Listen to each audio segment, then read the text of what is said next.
সামনে বলি, একবার এক স্বামী আর স্ত্রী দুজনে ঝগড়া লেগেছে।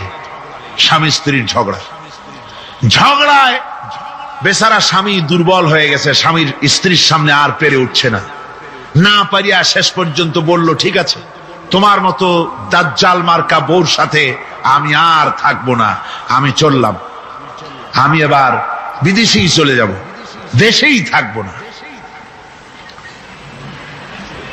স্ত্রী কিছু বলতেছে না। স্বামী দেখে যে সন্ধ্যা পর্যন্ত স্ত্রী তাকে সাধেও না, মহা সমস্যা। বলেও বেচারা মুসিবতে পড়েছে, প্রেস্টিজ কনসার্ন হয়েছে, ইজ্জতের ব্যাপার। শেষ পর্যন্ত জায়নামাজ বালিশ টালিশ পেছাইয়া বিদেশের উদ্দেশ্যে নিজেকে তৈরি করে বারান্দায় নেমে বলল যে মাগরিবের রক্ত যখন হয়েই গেল, মাগরিবটা পড়ে নেই। মাগরিব পড়েছে, দোয়া তাসবিহ ইত্যাদি পড়ছে, দেখেনি স্ত্রীর পক্ষ থেকে কোনো কি দাওয়াত আসে যে আপনার যাইয়া কাম নাই। তো স্ত্রী বেচারিও বুঝে ফেলেছে তার স্বামীর দৌরত্ব কত দূর, সেই জন্য সেও আর কিছু ক্ষয় ঠয় না। এশা রক্ত যখন হয়ে গেছে তখন বিড়বিড় করে স্বামী বেচারা বলছে, মানুষ নাকাউয়ার জাত, সন্ধ্যার আগে ছিলাম কোথায় আর এখন আসলাম কোথায়। বউ ঘরে বসে কয় যে বুঝছি, আর যাওয়া লাগবে না বিদেশে। ঘরের থেকে বারান্দায় নামি তুমি বলো মানুষ না কাউয়ের জাত, সন্ধ্যায় ছিলা কোথায়, এখন নামছো কোথায়। তোমার আর বিদেশে যায় কাম নাই, তুমি ঘরে এসে মশারির মধ্যে ঢোকো। বুঝলেন তো? পৃথিবী থেকে মাত্র 2,32,000 মাইল দূরে চাঁদ, সেই চাঁদে অবতরণ করে বলছে মোহাম্মদ সাল্লাল্লাহু আলাইহি ওয়াসাল্লাম কি চাঁদে গেছে? আরে বেকুব, 2,32,000 মাইল দূরের চাঁদ নয়, 9,30,00,000 মাইল দূরের সূর্য নয়, কোটি কোটি সহস্র কোটি মাইল দূরের গ্যালাক্সি নয়, মিল্কি ওয়ে নয়, সমস্ত তারকারাজি গ্রহ পুঞ্জ সব কিছুকে পেরিয়ে গিয়ে 7 আকাশ ফুড়ে মুহাম্মদ সাল্লাল্লাহু আলাইহি সাল্লাম আরশে আজিম ভ্রমণ করেছেন, যা পৃথিবীর কোন বিজ্ঞানের পক্ষে সম্ভব নয়। সুতরাং মুহাম্মদ সাল্লাল্লাহু আলাইহি সাল্লাম সর্বকালের সর্বযুগের সব ব্যাপারে শ্রেষ্ঠ মহান ব্যক্তিত্ব। এরপরে আল্লাহ রাব্বুল আলামিন বলছেন, وَخَلَقْنَاكُمْ أَزْوَاجًا, আমি তোমাদের নারী এবং পুরুষের জোড়া পয়দা করেছি। অর্থাৎ এই পৃথিবীতে আল্লাহ রাব্বুল আলামিন মানুষের একটি সেক্স পয়দা করেন নাই, দুটি প্রকার করেছেন, একটি হচ্ছে নারী আর একটি পুরুষ। এই নারী আর পুরুষ আল্লাহ পাকের এটি একটি বিরাট কুদরত। এই নারী এবং পুরুষ সৃষ্টি করে পরস্পরের প্রতি আল্লাহ আকর্ষণ সৃষ্টি করেছেন। দুজনের একের প্রতি অপরের আকর্ষণ আল্লাহ পাক নিজেই সৃষ্টি করে দিয়েছেন। ওয়ামিন আয়াতিহি আন খালাকা লাকুম মিন আনফুসিকুম আজওয়াজান লিতাসকুনু ইলাইহা ওয়াজআলা বাইনাকুম মাওয়াদ্দাতাও ওয়া রাহমা।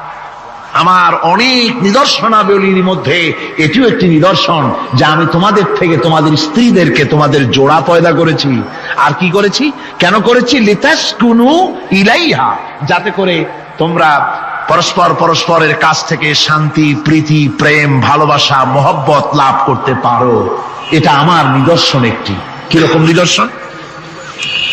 ভিন্ন পরিবেশে লালিতা পালিতা একটি মেয়ে ভিন্ন পরিবেশে লালিত পালিত একটি পুরুষের সঙ্গে যখন বিবাহ হয়ে যায়, আল্লাহ রাব্বুল আলামিন বলেন আমি তখন একের প্রতি অপরের মহব্বত আর ভালোবাসা আমি আল্লাহ তৈরি করে দেই। ওই মেয়েটি জানার কথা না, মেয়েটির বাড়ি হচ্ছে লংলা, শ্রীমঙ্গল, বিয়ে হয়েছে দিনাজপুর। দিনাজপুরের লোকেরা বোয়াল মাছ খায় না, কিন্তু এখানের লোকেরা বোয়াল মাছ খুব পছন্দ করে। কথা বুঝতে পেরেছে? এখানে কথাবার্তা এক রকমের, সেখানের কথাবার্তা আর এক রকমের। এই দুইটা মিলাইয়া কিতে হয়েছে তো কিতে হয়েছে। কথা বুঝলি? এখন উপায়টা কি? অথচ এই দুই স্বামী স্ত্রীর মধ্যে আল্লাহ পাক কি মহব্বত পয়দা করে দেন, একজন আরেকজনের জন্য জীবন দিতে প্রস্তুত হয়ে যায়। সুবহানাল্লাহ পড়েন। আল্লাহ রাব্বুল আলামিন বলেন, ওয়াজআলা বাইনাকুম মাওয়াদ্দাতান, প্রথমে তো ভালোবাসা সৃষ্টি করি, প্রেম সৃষ্টি করি। বিবাহ হওয়ার পর যে ভালোবাসা হয়, বিশেষ উদ্দেশ্যকে সামনে রেখে ওই ভালোবাসা হয়। এরপরে যখন বয়স বাড়তে থাকে, যখন বার্ধক্য আসে, তখন ওই ভালোবাসাটা আর থাকে না যেটা ছিল প্রথম। সেটা আমি ওয়াজআলা বাইনাকুম মাওয়াদ্দাতান ওয়া রাহমা, মাওয়াদ্দা তখন রহমতে পরিণত হয়ে যায়। প্রথমে থাকে একটা প্রেম কেন্দ্রিক ভালোবাসা। পরবর্তী সময় যখন স্বামী বুড়ো হয়ে যায় আর স্ত্রী যখন বুড়ি হয়, তখন আল্লাহ পাক বলেন, আমি উভয়ের মধ্যে সহৃদয়তা, করুণার সৃষ্টি করে দেই। পরস্পরের প্রতি আকর্ষণ তখন আরো বাড়িয়ে দেই। একজন আরেকজন ছাড়া চলে না, বুড়ার বুড়ি ছাড়া উপায় থাকে না। ঘরের মধ্যে ফ্রিজ আছে, কালার টিভি আছে, তারপরে সুন্দর বিছানাপত্র আছে, কোন জিনিসের অভাব নাই। বুড়া হঠাৎ করে বুড়ি একদিন মারা গেল। বুড়ায় কয়, আমি গৃহশূন্য হয়ে গেছি। সব আছে, তারপরেও যে গৃহশূন্য হয়ে গেছি, তার মানে গৃহের প্রাণটাই চলে গেছে। বুড়া বয়সে সন্তান খোঁজ খবর নেয় না, সন্তানের বউ খোঁজ খবর নেয় না। বুড়ার গরম পানিটা, উজুর পানিটা, তার খাবারটা, তার পানটা, তার যা প্রয়োজন বুড়ি সব এগিয়ে নিয়ে আসে। আর বুড়াও বুড়ির জন্য তখন প্রথম জীবনের চাইতে আরো বেশি মহব্বত বাড়ে, বুড়ির দিকে খোঁজ খবর আরো বেশি করে নেয়। ঠিক কিনা কন? বুঝবেন যারা বুড়া আর বুড়ি আছেন। আল্লাহ পাক বলেন, এটা আমি করি। কে বলছেন এ কথা? আল্লাহ পাক বলছেন, আমি করি। এ মহব্বত আল্লাহর দান। দেখুন, রাসূল করিম সাল্লাল্লাহু আলাইহি ওয়াসাল্লামের ঘরে দৌলত ছিল না, কিন্তু মহব্বত দিয়ে ঘরটা ভরা ছিল। সুবহানাল্লাহ বিহামদি। দৌলত ছিল না, মহব্বত দিয়ে ভরা ছিল। হযরত আয়েশা সিদ্দিকা রাদিয়াল্লাহু তাআলা আনহা বলেছেন, আমি গ্লাসে পানি পান করে রেখে দেওয়ার পর রাসূলুল্লাহ গ্লাসটা হাতে নিয়ে আমি যেখানে ঠোঁট লাগিয়ে পানি পান করেছি, আল্লাহ নবী ওইখানেই ঠোঁট লাগায়া পানি পান করতেন। মুহাব্বত। হযরত আয়েশা বলেন, আমি গোশত খেয়ে, হাড্ডি খেয়ে হাতে ধরে রেখেছি, খাবো বা রাখবো। আল্লাহ নবী তখন আমার হাতের থেকে গোশত বা হাড্ডিটা আমার হাত থেকে নিয়ে আমি গোশতের যে অংশে কামড় দিয়েছি, রাসূলুল্লাহ সেখানে মুখ লাগিয়ে খেতেন। দৌলত ছিল না হুজুরের ঘরে এক ফোঁটাও, কিন্তু মোহব্বত ছিল ঘরটা ভরা। হযরত আয়েশা বলেছেন, রাসূলুল্লাহ কাজ করে কষ্ট করে ঘরের ভিতরে ফিরে যখন দেখেছেন রান্না বান্না সারা হয় নাই, হুজুর ক্ষুধার্ত, অথচ আমার রান্না শেষ হয় নাই, নবীজি রাগ করেন নাই, অসন্তুষ্ট হন নাই, ভুরু কুঞ্চিত করেন নাই, চোখ গরম করেন নাই, বরং আমার কাছে বসে রান্না বান্নায় আমাকে আল্লাহর নবী, বিশ্ব নবী মুহাম্মদ রাসূলুল্লাহ সাল্লাল্লাহু আলাইহি ওয়াসাল্লাম আমাকে সহযোগিতা করেছেন। স্বামী স্ত্রীর ভালোবাসা হচ্ছে স্বর্গীয় নিয়ামত, জান্নাতের নিয়ামত। সুবহানাল্লাহ পড়েন। যেই ঘরে স্বামী আর স্ত্রীর মধ্যে সাপ আর বেজির সম্পর্ক, দাঁড় কুমড়োর সম্পর্ক, এই ঘরটা যতই বিদেশি আধুনিক সৌন্দর্যের উপকরণাদি দিয়ে ভরপুর থাকুক না কেন, এই ঘরটা, এই বিল্ডিংটা জাহান্নামের টুকরা। ঠিক না? আর স্বামী স্ত্রীর যদি ভালোবাসা থাকে, তাহলে ঘরটা যদি কুড়ে ঘর হয়, তারপরেও সে ঘরটা হচ্ছে একটা জান্নাতের টুকরা। অনেক স্ত্রী আছে স্বামীর সাথে মহব্বত নাই, উল্টো পাল্টা কারবার। ওই রকম এক স্বামীর কাছে খবর আসছে যে আপনি তো এই গ্রামের মাতবাড়ি করেন, বিচার আচার করতেছেন, আপনার বউ তো গোসল করতে গিয়ে পড়ে গেছে নদীর মধ্যে। তো লোকটা দৌড় দিয়েছে, দৌড়ে গেছে, যায় কয় যে কোন জায়গায় পড়ছে, কয় যে এইখানে পড়ছে। লোকটা তখন জোয়ারের পানি যাচ্ছিল এইদিকে, লোকটা দৌড় দিছে উল্টা দিকে। লোকেরা কয় যে মিয়া, তোমার বউ পড়েছে এইখান থেকে, জোয়ারের পানি এদিকে যায়, তুমি উল্টা দৌড়াও কেন? মাতবার বলছে যে দেখো, এটা হচ্ছে আমাদের ইন্টারনাল অ্যাফেয়ার্স, এটা বুঝবা না।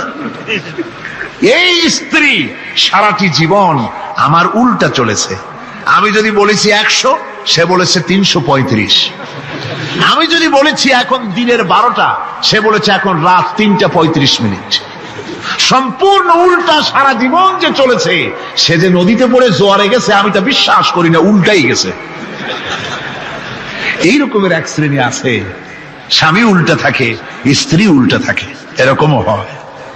সুতরাং স্বামী এবং স্ত্রীর মধ্যে মুহাব্বত আর ভালোবাসা এটি মাবুদের একটি বিরাট নেয়ামত। অন্যের স্ত্রীর দিকে তাকালে কাম ভরে, খারাপ নজরে তাকালে জেনার গুনাহ হবে। হাত দিয়া ধরলে কাম ভাবে জেনার গুনাহ হবে। কিন্তু কোন স্বামী যদি নারীয়া যদবাদিতা, নির্যাতিতা, এই নির্যাতন থেকে, অধপতন থেকে নারীকে কে রক্ষা করতে পারে? ইসলাম। জোরে বলেন, কে পারে? কেবলমাত্র ইসলাম পারে, আর কেউ পারে না। নারী যখন তাদেরকে মেয়ে হয়েছে শোনা মাত্র তার বাপ তাকে মাটির নিচে পুঁতে রাখতো, আছাড় মেরে মেরে ফেলে দিত, যখন তাদেরকে কবর দিয়ে দিত জীবিত অবস্থায়, সেই সময় রাসূলুল্লাহ এসে নারীদের সম্মান দিলেন, মর্যাদা দিলেন। রাসূলুল্লাহ বললেন, আমার কাছে 3টা জিনিস প্রিয়, একটি হচ্ছে নামাজ, একটি হচ্ছে সুগন্ধি, আর একটা হচ্ছে স্ত্রী। নারীর যখন কোনো মর্যাদা নাই তখন নারীর মর্যাদা হুজুর দিলেন। যখন কন্যা সন্তান হওয়া আভিজাত্যের বিপরীত, কন্যা সন্তান হওয়া পুরুষের জন্য একটা অপমানকর। এখন আমাদের সমাজেও আছে, স্ত্রী গর্ভবতী হয়েছে, বন্ধুদের কাছে বলে ফেলেছে আগেই, সন্তান হয়ে গেছে, কিন্তু কোনো খোঁজ খবর নাই। বন্ধুরা একদিন হঠাৎ জিজ্ঞেস করে, তোমার স্ত্রী গর্ভবতী হয়েছে? তারপরে তা তো অনেক দিনের কথা, কি হইল তা তো বললা না। কয় যে আশা তো করছিলাম হবে ছেলে, কিন্তু হয়েছে মেয়ে, সেই জন্য আর টেলিফোন করা, খবর দেওয়া জরুরত বোধ করি নেই। আছে না এমন? আছে। আবার বারবার মেয়ে হয় বলে আমাদের দেশে তালাকের ঘটনা পর্যন্ত আছে। বারবার মেয়ে হয়, ছেলে হয় না মোটেও, তালাক দিয়ে দেয়। আচ্ছা, ওই মেয়েটারই, ওই স্ত্রীরই যদি এখানে হাত থাকে ছেলে বা মেয়ে হওয়ার ব্যাপারে, মানুষের যদি হাত থাকে, তাহলে দায়ী শুধু স্ত্রী হতে যাবে কেন? পুরুষ তুমিও তো দায়ী। তাহলে আসলে ছেলে এবং মেয়ে হওয়ার জন্য স্বামী এবং স্ত্রী কেউ দায়ী নয়, ব্যাপারটি আল্লাহ। ব্যাপারটি কার? আল্লাহ রাব্বুল আলামিন বলেছেন, আমি যাকে খুশি কন্যা দান করি, যাকে খুশি শুধু ছেলে দান করি, যাকে খুশি তারে ছেলেও দেই, মেয়েও দেই, আর যাকে খুশি আমি কিছুই দেই না। এ সবটাই আমার হাত। সুতরাং রাসূল পাক সাল্লাল্লাহু আলাইহি ওয়াসাল্লাম বলেছেন, খবরদার মেয়েদের বাপকে, মেয়ের বাপকে গালি দিও না।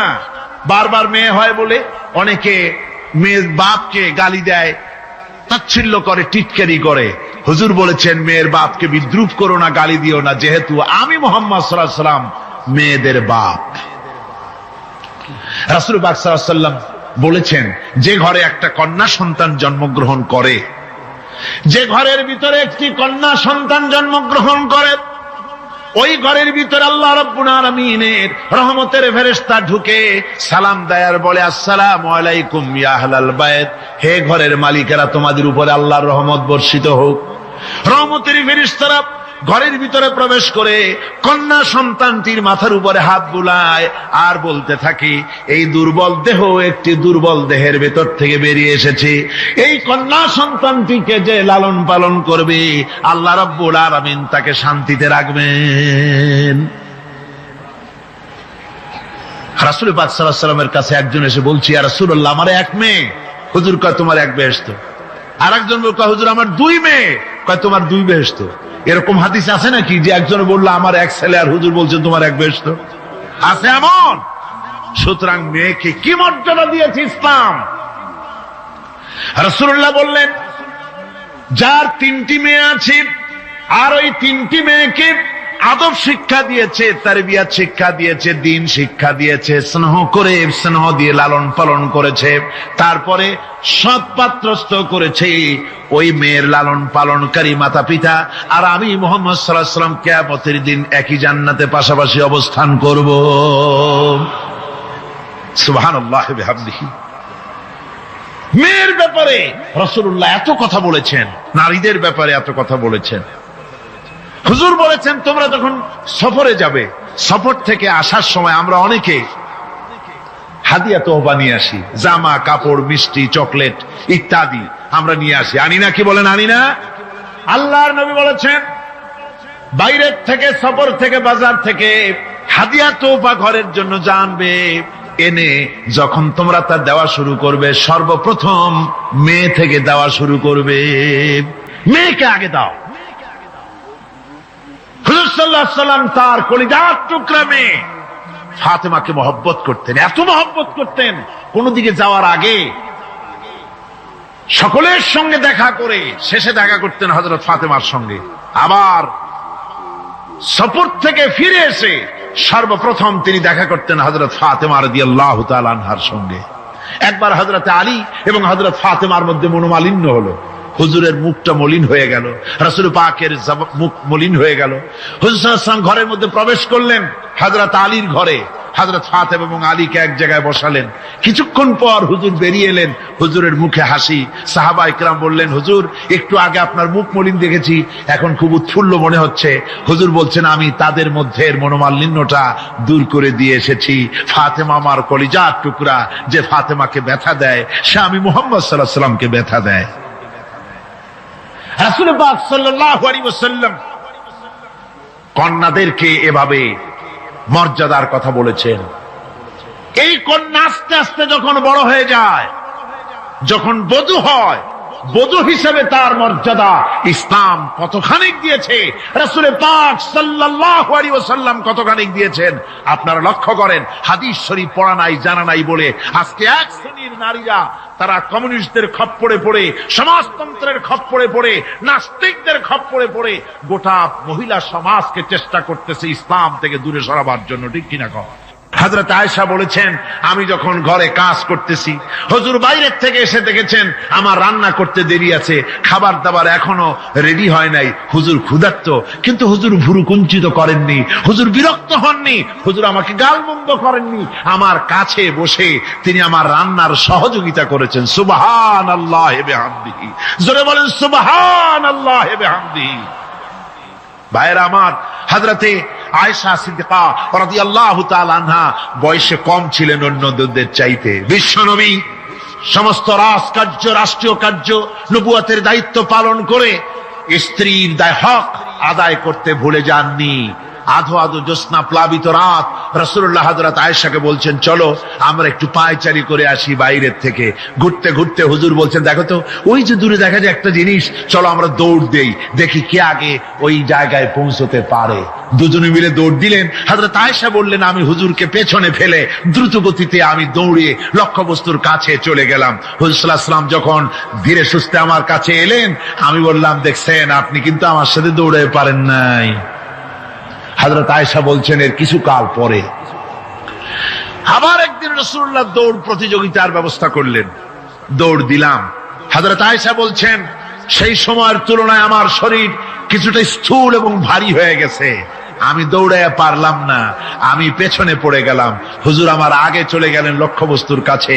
আমি হাঁপাতে হাঁপাতে যখন রাসূলের কাছে চলে গেছি, রাসূল পাক মুস্কি হেসে আমাকে বললেন আয়েশা ওই সেই দিনের প্রতিশোধ আজকে নিলাম।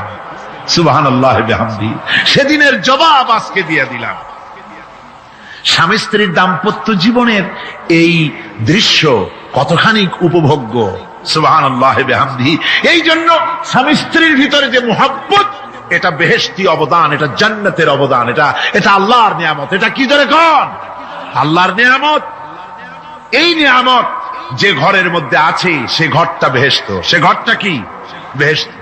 আর আপনার ঘরের মধ্যে রেডিও আছে, টিভি আছে, ফ্রিজ আছে, ডিসি আছে, এসি আছে, কত কিছু আছে, কিন্তু স্বামী স্ত্রীর মধ্যে সাপে আর বেজির সম্পর্ক, দাঁড় কুমড়ার সম্পর্ক, এই ঘরটা জাহান্নামের শামিল। হাসান এক পদের স্ত্রী, স্বামীও আছে এরকম এক পদের স্বামী আছে, সমানে পিটায় মেয়ে লোক, পিটাইতেই থাকে। বুঝলে রাসূলুল্লাহ বলেছেন খবরদার স্ত্রীদেরকে মেরো না, দাসীদের মতো প্রহার করো না, তাহলে আগামী রাত্রে যখন তার কাছে তুমি যাবে তখন কি তোমার শরম করবে না? রাসূল পাক সাল্লাল্লাহু আলাইহি ওয়াসাল্লাম নারী পুরুষের সমান অধিকার দিয়েছে।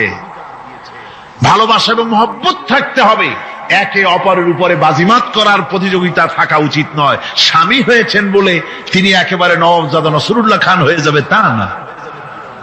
আবার স্ত্রী স্বামীকে গোলাম হিসাবে ব্যবহার করবে তাও না। ভালোবাসা, শ্রদ্ধা, পারস্পরিক মহব্বত হিসেবে মর্যাদা সমান রাখা হয়েছে। কিন্তু মাঝে মধ্যে দেখা যায়, কিছু অভিযোগ পাওয়া যায়, স্ত্রীরা এমনও করে স্বামীকে একেবারে গোলামদের মতোই রাখে। এই রকমের এক শ্রেণীর আছে। সমান অধিকারের চিন্তা নিয়ে স্বামী নির্যাতনের কোনো প্রশ্নই ওঠে না। রাসূলুল্লাহ আবার মর্যাদা পুরুষের এক ধাপ বাড়ায় দিয়েছেন। আল্লাহর নবী বলেছেন, এই পৃথিবীতে মানুষকে যদি আমি মানুষের সামনে সেজদা করার জন্য যদি অর্ডার করতাম, তাহলে দুনিয়ার সমস্ত নারীদেরকে অর্ডার করতাম তার স্বামীকে সেজদা করার জন্য। মর্যাদা বাড়ানো রয়েছে, কিন্তু অধিকার সমান, সমান অধিকার দেওয়া হয়েছে। ইসলাম নারীর অধিকার দিয়েছে, স্বামী স্ত্রীর মহব্বত এবং ভালোবাসা সৃষ্টি করে দিয়েছেন। এটা আল্লাহর নিয়ামত।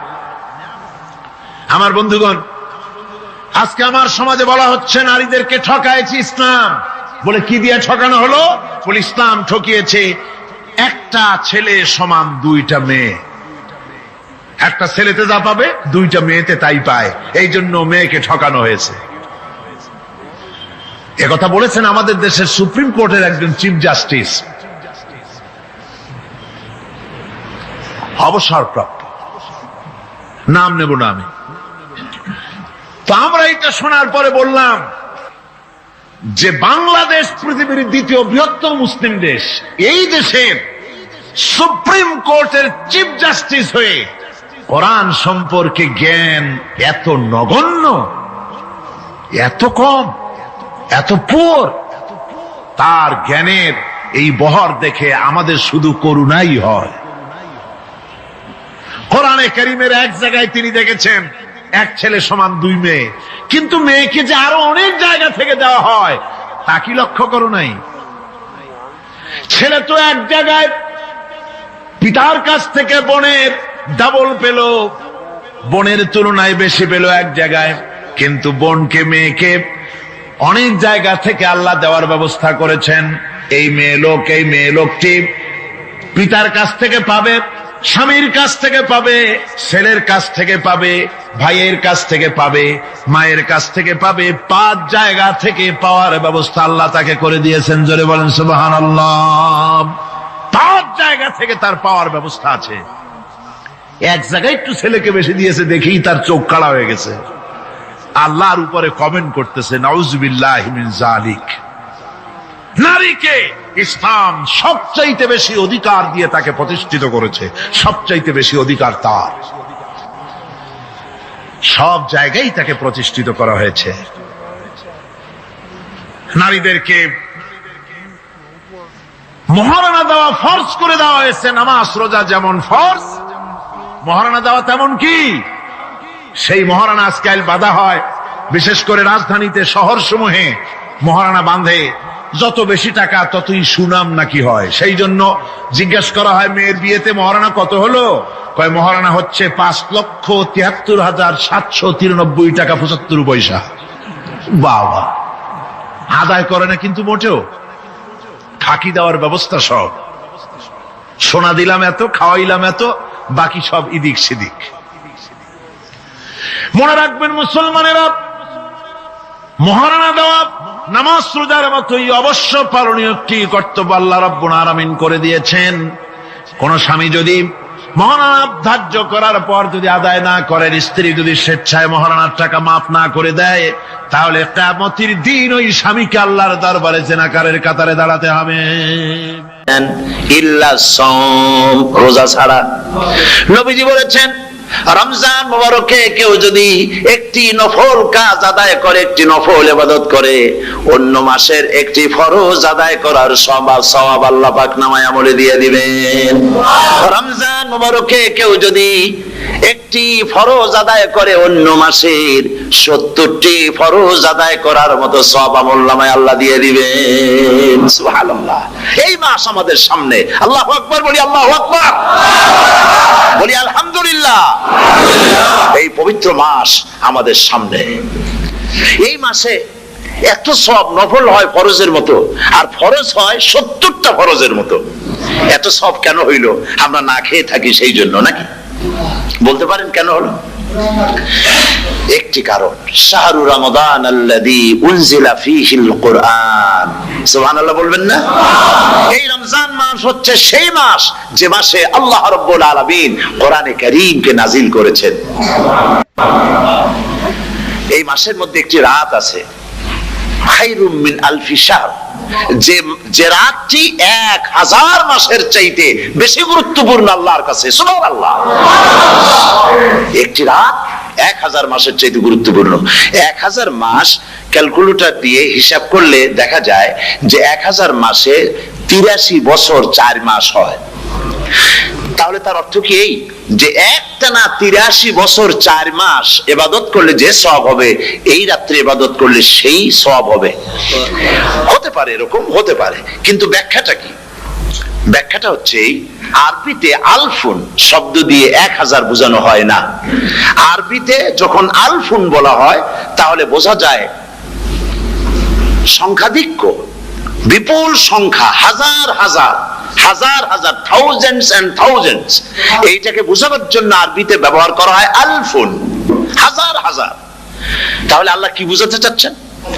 আল্লাহ রাব্বুল আলামিন তিনি আয়াত দ্বারা বুঝাতে চান, এর ব্যাখ্যা হচ্ছে এই পৃথিবীর মানবতার কল্যাণের জন্য, এই পৃথিবীর মানুষের ভালাইয়ের জন্য, মঙ্গলের জন্য হাজার হাজার মাস ধরে এই পৃথিবীর মানুষের যে কল্যাণ হয় নাই, এই রমজান মোবারকে একটা রাত আছে যেই রাতে আল্লাহ রাব্বুল আলামিন মানবতার সেই কল্যাণ করেছেন।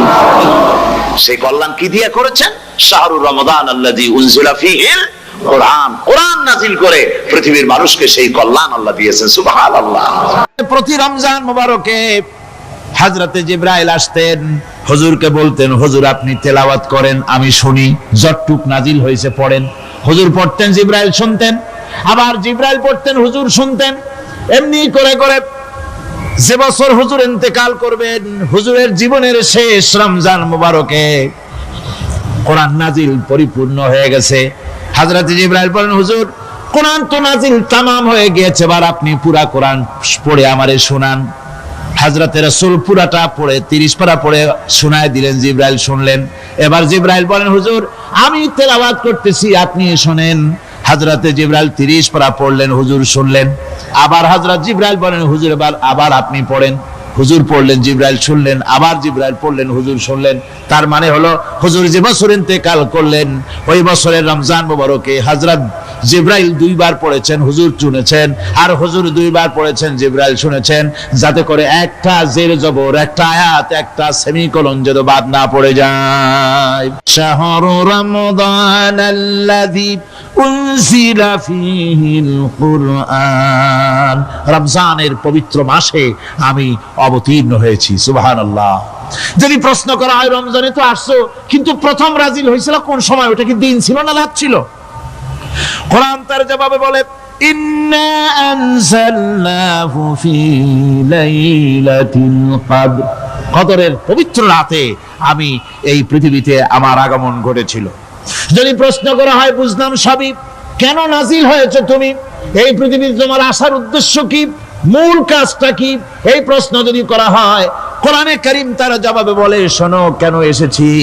লিতুখরিজান নাসা মিনাজ যুলুমাতি ইলান নূর, আমার মিশন হচ্ছে গোটা বিশ্ব মানবতাকে পুঞ্জীভূত জমাট বাঁধা অন্ধকারের ভেতর থেকে টেনে বের করে আলোর সন্ধান দিতে, আলোর দিকে আনার জন্য আমি কোরআন নাজিল হয়েছি।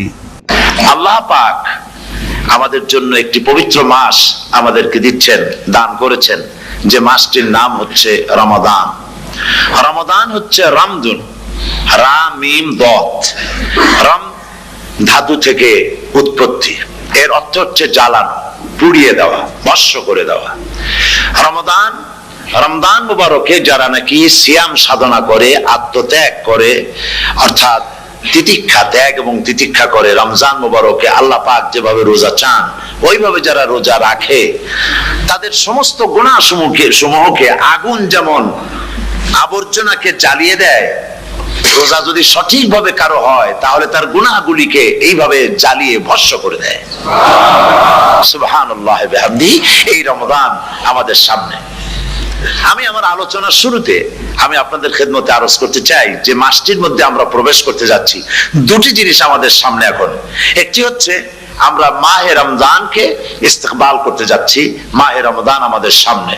দোয়া করে নেই যে আল্লাহ পাক এই পবিত্র রমজানের সম্মান করার মতো তৌফিক আমাদেরকে দান করো, আর যেভাবে রোজা রাখলে পরে তুমি খুশি হও সেইভাবে আমাদেরকে রোজা রাখার তৌফিক দান করো, বলি আমিন।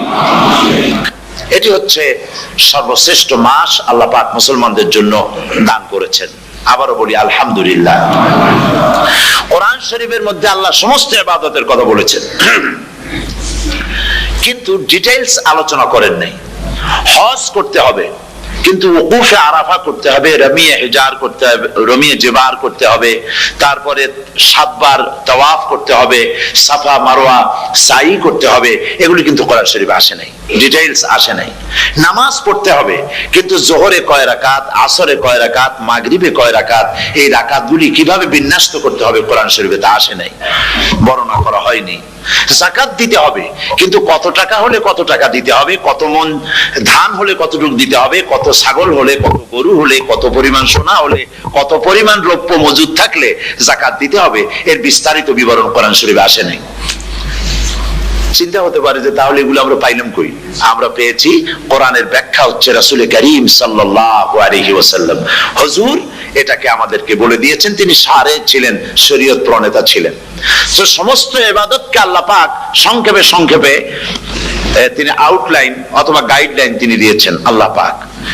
রমজান মুবারক হচ্ছে একমাত্র ইবাদত যে রমজান সম্পর্কে আল্লাহ পাক ডিটেইলস পূর্ণ একটি রুকু আল্লাহ পাক আলোচনা করেছেন। সুবহানাল্লাহ। রোজা শুরু করবেন কোনখান থেকে, শেষ করবেন কোথায় গিয়ে, সফরে প্লেনে যখন চলবেন তখন আপনার রোজার অবস্থা কি হবে, যদি দেশে যান তখন কি হবে, অসুস্থ হলে কি হবে, কিভাবে রোজা রাখবেন, কিভাবে রোজা ভাঙবেন, তারপরে কখন শুরু হবে, কখন কি হবে ইত্যাদি বিস্তারিত বিবরণ রোজার মতো করে এত অন্য কোন ইবাদতের ব্যাপারে আল্লাহ এতটা বলেন নাই যতটা বলেছেন রোজার ব্যাপারে। তাহলে নিশ্চয়ই বুঝতে পারছেন রোজাটা অত্যন্ত গুরুত্বপূর্ণ ইবাদত। সবটাই গুরুত্বপূর্ণ, কিন্তু রোজাটা আল্লাহর কাছে বেশি গুরুত্বপূর্ণ। সুবহানাল্লাহ। আচ্ছা, বেশি গুরুত্বপূর্ণ কেন সে কথা কি বলবো? অবশ্যই বলবো। বেশি গুরুত্ব এই কারণে, আল্লাহ পাক বলেছেন, এটা হচ্ছে হাদিসে কুদসি, আল্লাহ পাক বলেছেন আস-সাওমু লি ওয়া আনা আজজি বিহি। অন্য রিওয়ায়াতে এসেছে ওয়া আনা উজজা বিহি। আস-সাওমু লি, রোজা হলো আমার জন্য। কে বলতেছেন বলুন তো? আল্লাহ পাক বলছেন রোজা হচ্ছে আমার জন্য, রোজার পুরস্কার আমি দেব। অন্য বর্ণনায় এসেছে রোজা আমার জন্য আর রোজাদারের পুরস্কার আমি আল্লাহ নিজেই পুরস্কার। সুবহানাল্লাহ, সুবহানাল্লাহ। তাহলে প্রশ্ন আসে, আল্লাহ পাক বলছেন রোজা আমার জন্য, আস-সাওমু লি, আল্লাহ তো এই কথা কোথাও বলেন না আজ-যাকাতু লি, আস-সালাতু লি, আল-হাজ্জু লি। রোজা আমার কি বলে, যাকাত আমার জন্য, হজ আমার জন্য, নামাজ আমার জন্য, এই কথা কিন্তু আল্লাহ বলেন নাই। অবশ্যই আমরা যাকাত হোক, নামাজ হোক, হজ হোক কার জন্য করি? আল্লাহর জন্য করি। রমজানের ব্যাপারে আল্লাহ খাস করেছেন যে আস-সাওমু লি, রোজা আমার জন্য। এই কথাটার অর্থ কি, তাৎপর্য কি, ব্যাখ্যা কি, সিগনিফিকেন্স কি? এর সিগনিফিকেন্স হচ্ছে এই যে প্রত্যেকটা ইবাদতের দুটি ধরন আছে। কয়টা ধরন বলুন তো? দুটি ধরন। একটি ধরন হচ্ছে বাহ্যিক আর একটা হচ্ছে আভ্যন্তরীণ। প্রত্যেকটা ইবাদতের দুটি দিক আছে, একটা মানুষকে দেখানো আর একটা ভেতরের। যেমন নামাজ, একটি লোক নামাজ পড়ে না, কিন্তু এমন একটা সমাবেশের মধ্যে পড়ে গেছে সবাই নামাজ পড়ে। এখন আমি যদি নামাজ না পড়ি তাহলে লোকে বলবে কি? তখন উজু আছে কি না আছে দাঁড়াই গেল আল্লাহু আকবার। তাহলে দেখা গেল নামাজ আল্লাহর জন্য পড়ে, আবার মানুষের জন্য দেখাবার জন্য করে। যাকাত এটা দেয় মানুষে, তার নিয়তটাকে আল্লাহ পাক ভালো জানেন। কিন্তু কিছু লোক তেমন আছে যাকাতের নামে লুঙ্গি, আমাদের দেশে আছে, এখানে কি করে আমি জানি না, লুঙ্গি শাড়ি কিনে তারপরে বাড়িতে সব জমা করে এরপরে গরিবদের দাওয়াত দেয় এবং সকলকে দেখায় এভাবে লুঙ্গি দিল, শাড়ি দিল, লোকেরা দেখলো যে জাকাত দিল, খুব জাকাত দিয়েছে। কোরবানির ব্যাপারে এভাবে বিরাট একটা গরু কিনলো, কিনে মানুষকে দেখাইলো। চট্টগ্রামে আছে সবচেয়ে বড় দামের গরু একটা কিনে গরুর গলায় মালা একটা পরাইয়া তারপরে শহর ঘুরায়। এখন অবশ্য এটা কমে গেছে আগের থেকে অনেক। মানুষ দেখুক যে অমুকে এই গরুটা কোরবানি করেছে। এটা কি কোরবানির জন্য হলো না মানুষকে দেখাবার জন্য হলো? হজ, টাকা আছে, লোকেরা বলবো কি যে এত টাকার মালিক তাও হজে যায় না, সুতরাং যাই একটু হজ করে আসি। তাহলে হজ করা গেল, আবার মানুষকে দেখাবার জন্য করলো। দুটি জিনিস আছে। কিন্তু একমাত্র রোজা যদি কেউ রাখে মানুষকে দেখাবার জন্য সকাল থেকে শুরু করে সন্ধ্যা পর্যন্ত না খাইয়া কোনো পাগলও থাকবে না। বলেন আপনারা ঠিক কিনা? সে তো মানুষকে দেখাবার জন্য দাঁত পরিষ্কার করে নিল আর দুপুরে ভাত খাই নিল, বউতেও টের পাইল না। পারবে কিনা? পারবে। টয়লেটে গিয়ে খাই নিল ভালো করে, কোন একটা আড়াল জায়গা নিয়ে খেয়ে গেল, বাচ্চাও দেখলো না, বউতেও দেখলো না, খেয়ে নিল। তাহলে সে তো রোজা রাখলো না। আল্লাহ পাক বলছেন আসসামুলি, রোজা হচ্ছে আমার জন্য। যে রোজা রাখে আমার জন্যই রাখে, মানুষকে দেখাবার জন্য সারাদিন না খাইয়ে থাকার কোনো প্রশ্নই ওঠে না। সুবহানাল্লাহ। সুতরাং রোজা যে রাখলো সে আমার জন্যই রাখলো। ওয়া আনা আজজি বিহি, রোজার পুরস্কার আমি আমার হাত দিয়ে দেব। সুবহানাল্লাহ, আমার হাত দিয়ে দেব। ম্যানেজার যদি বলে এই কাজগুলি করলে পরে বেতন, নির্ধারিত বেতন পাবা, আর এইটা যদি করো তাহলে বেতনটা আমি দেবো আমার হাত দিয়া, তাহলে এমপ্লয় যারা তারা বুঝতেই পারবে যে মালিক যখন নিজেই দেবে তাহলে ম্যানেজারের মতো দেবে না, মালিক মালিকের মতোই বড় করে দেবে। তা আল্লাহ পাক ফেরেশতাদের কাছে এটা রাখেন নাই, সব নেকি তোমরা লেখো গিয়া, আর রোজার সওয়াব আমার হাত দিয়ে আমি দেব। সুবহানাল্লাহ। এরপরে আল্লাহ পাক বলছেন, অন্য রিওয়ায়াতে এসেছে রোজা আমার জন্য, আর রোজাদারের পুরস্কার আর কিচ্ছু না, রোজাদারের পুরস্কার আমি আল্লাহ নিজেই পুরস্কার হয়ে যাব। সুবহানাল্লাহ। হাদিস শরীফে এসেছে রোজা রাখলে পরে ক্ষুধার কারণে, খালি পেটে থাকার কারণে টক্সিন জাতীয় এক প্রকারের গ্যাস তৈরি হয় পেটের ভেতরে, স্টমাকের মধ্যে, ফলে মুখে এক রকমের দুর্গন্ধের সৃষ্টি হয়। নবীজি বলেছেন রোজাদারের মুখের থেকে যে গন্ধ বের হয় আল্লাহ পাকের কাছে রোজাদারের মুখের গন্ধ মিস্ক আম্বারের চাইতে বেশি পবিত্র। আপনার মুখের গন্ধটাও আল্লাহর কাছে পবিত্র। রোজাদারদের জন্য জান্নাতের একটি দরওয়াজা খাস করে রাখা হয়েছে, যার নাম রায়্যান। এই দরওয়াজা রোজাদারদের জন্য, কেবলমাত্র রোজাদারেরা সেখান থেকে প্রবেশ করবে, আর কেউ প্রবেশ করতে পারবে না।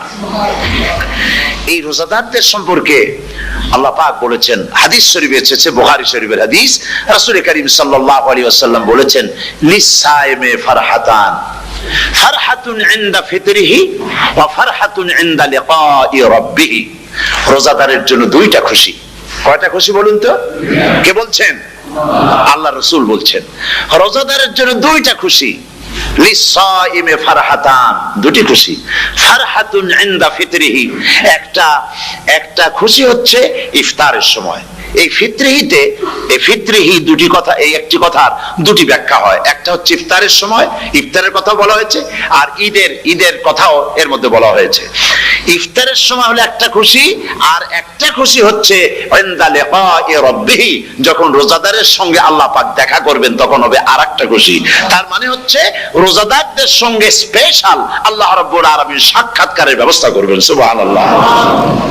তাহলে দুটি জিনিস হলো, একটা হলো ইফতারের জন্য দুটা, রোজাদারের জন্য দুটা খুশি, একটা হলো ইফতারের সময়, আর একটা হচ্ছে আল্লাহর সঙ্গে যখন দেখা করবে। তো ইফতারের যে খুশিটা, এই খুশি রোজাদার ছাড়া কেউ বুঝবে না। ইফতার সারাদিন রোজা রাখার পর সামনে পেঁয়াজি, বেগুনি, সালাদ, তরমুজ, মিষ্টি, তারপরে আম্বালা সুইট মিটের নানান রকমের মিষ্টি, এরপরে মুড়ি, কত কিছু সব সামনে নিয়ে বসে আছে। দেখছেন অবস্থা? সমস্ত কিছু সামনে বসা, ঘড়ির দিকে তাকানো। আপনি যদি 5 মিনিট আগে খান, ফেরেশতা এসে মুখের উপর থাপ্পড় মারবে, বেটা খাইলি কেন? বলবে কেউ? বলবে না। কোন ফেরেশতা লাঠি নিয়ে দাঁড়ায় আছে? দাঁড়ায় নাই, কিন্তু আপনি খাচ্ছেন না কেন? সুবহানাল্লাহ। সুবহানাল্লাহ বলবেন না?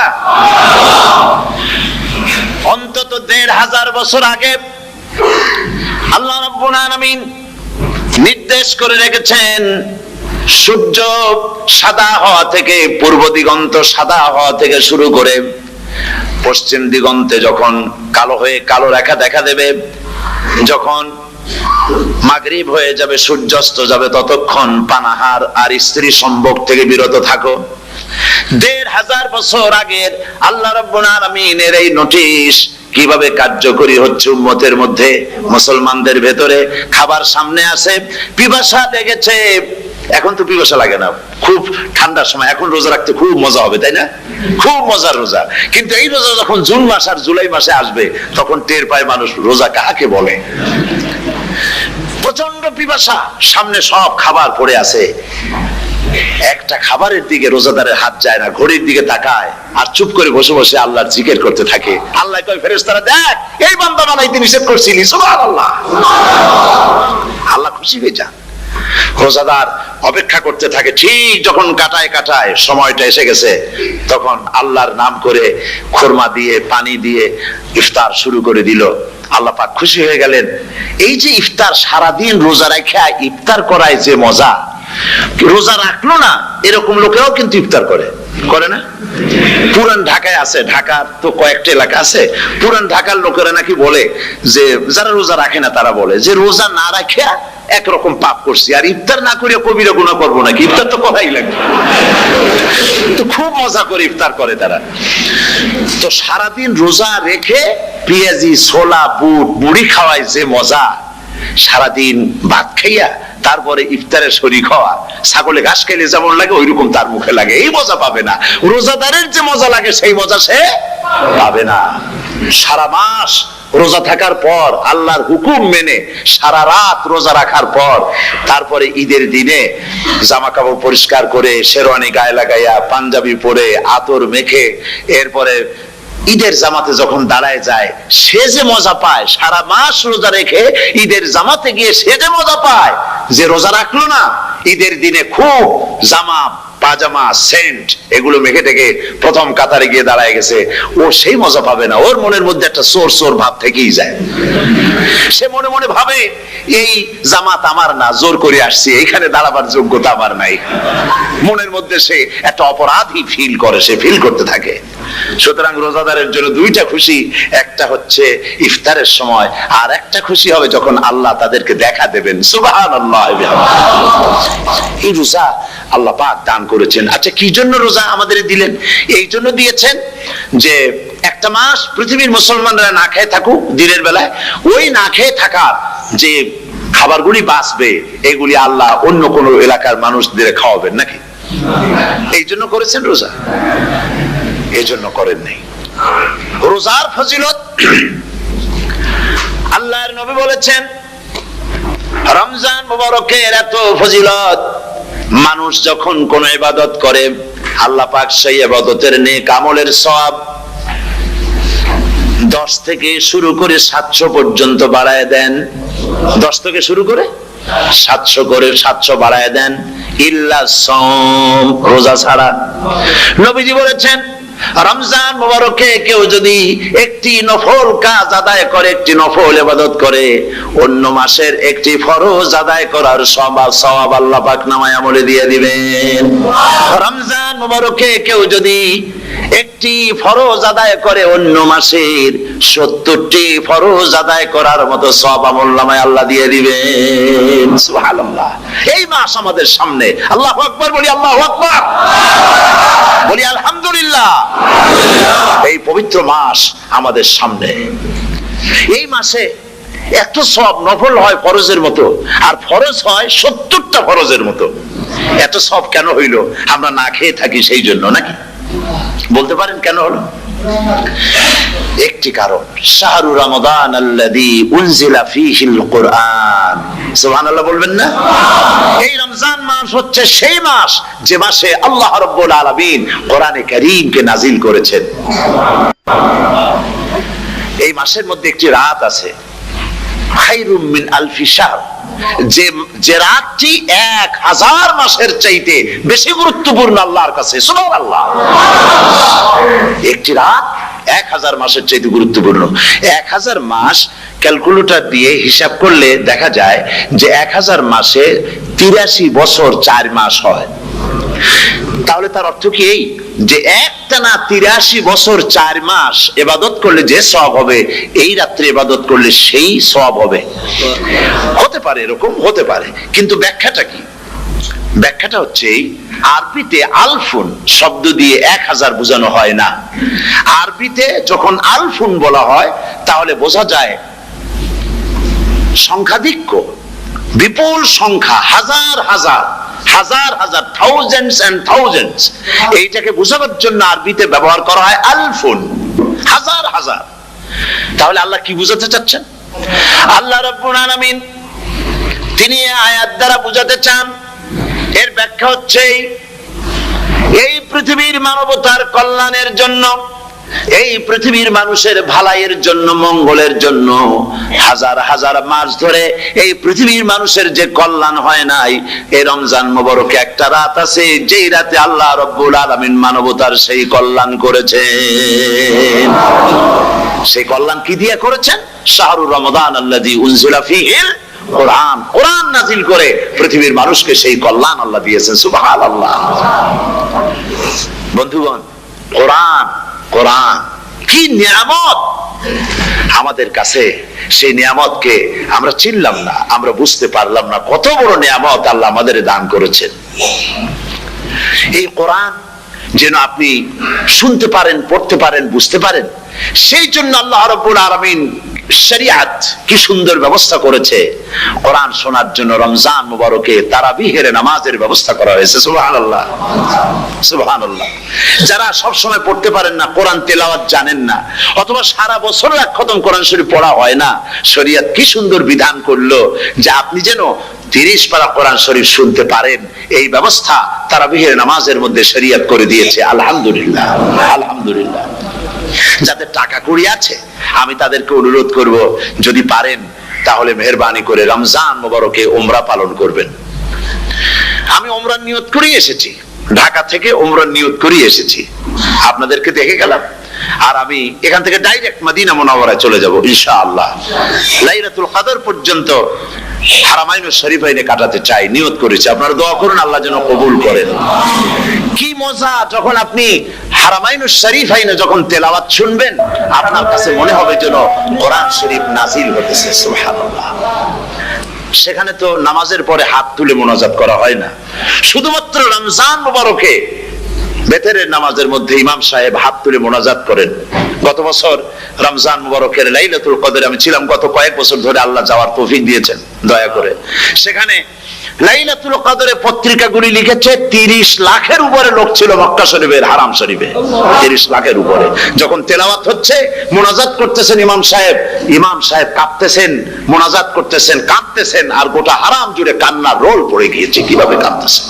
সারাদিন মানুষ রোজা রেখে তারপরে ইফতার করতে যখন বসে, আমি সেই জান্নাতের কথা কেমনে আপনাদের বুঝাবো? রসগোল্লা কেমন লাগে বক্তৃতা দিয়ে 6 ঘন্টা বক্তৃতা দিয়েও বোঝানো যাবে না। যদি মুখের মধ্যে ঢুকাইতে পারি তাহলে বুঝবেন যে মজাটা কি। এটা তো আমি বুঝাইতে পারবো না কি মজাটা লাগে। সারাদিন রোজা রাখার পর সমস্ত লক্ষ লক্ষ মুসল্লিরা বসে আছে মক্কা শরীফে, কাবা শরীফ সামনে, এখানে বসে আছে। রোজাদারের সামনে আছে জামজামের পানি আর মদিনা মুনাওয়ারার খুরমা। আল্লাহর ঘর সামনে, জান্নাতের থেকে আর কাকে বলে! সুবহানাল্লাহ। আর মসজিদে নববীর ভিতরে মদিনার আকর্ষণ কাশাস আলাদা। মদিনা শরীফের আপনাকে যদি পাইয়া যায় কোন আরব, কোন মাদানী, আপনারা ছাড়বেই না, আদর করে পাশে বসাবে, তোমারে আমি এই জিনিস খাওয়াবো, এইটা দিয়ে ইফতার করাবো, আমার কাছ দিয়ে তুমি উঠতেই পারবে না, আপনাকে জোর করে বসায় দিবে।